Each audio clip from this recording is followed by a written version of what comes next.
Yet art is a place where you can develop models of refusal that are qualitatively and ideologically different from the production and negotiation of other objects and ideas in the world, in terms of intentions and results. As such, art is a place to heighten contemporary discussions of the way we reconfigure relations between each other and the places that we occupy and or are forced to operate within. However, many artists take a cultural form of the Fifth Amendment, or a refusal to engage. By doing this, they attempt to allow the work to sit as the location of complexity, contradiction, and even beauty that might be necessary in order to create alternative visions of the world without conditions or explanations, but never free of them.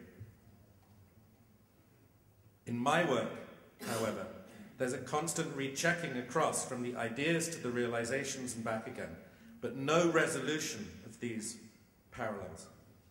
There are moments when the conceptual discourse at the heart of the work overwhelms the lightness of the objects, and vice versa. But there are also times when you could argue that the multiple entry points into the work overwhelm any singular meaning. Art is a problematic territory once people assume that it might carry more inherent significance than any other complex structure in the world. When you are primarily operating as an artist, there tends to be an assumption of potential and particularity. There is a sense of being artisted, like turned into an artist, at all times. And of course, in common with most artists, I'm actually interested in things other than art.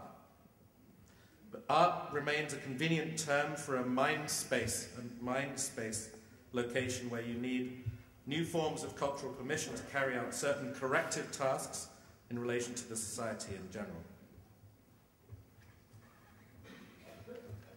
In the work, there's a critique of the center ground, both socially and politically. So there must also be a critique of liberalism, as much as there is an echo of liberal ideologies.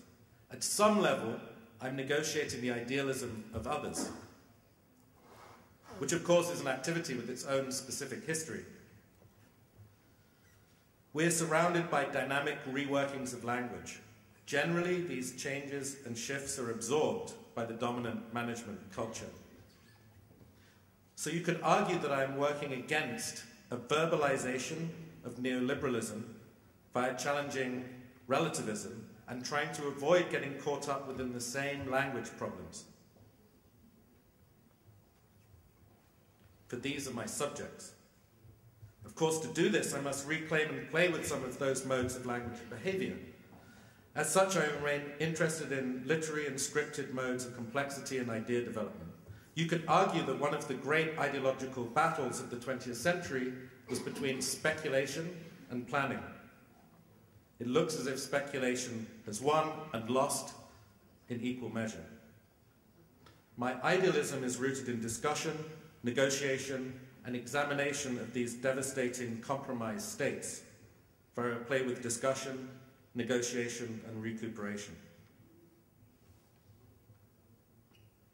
Art, however, has a pragmatic function. What takes place is connected to a flickering sense of function, ideology, aesthetics, and critique. So when the work operates best, it's in a constant state of flux between these perception states.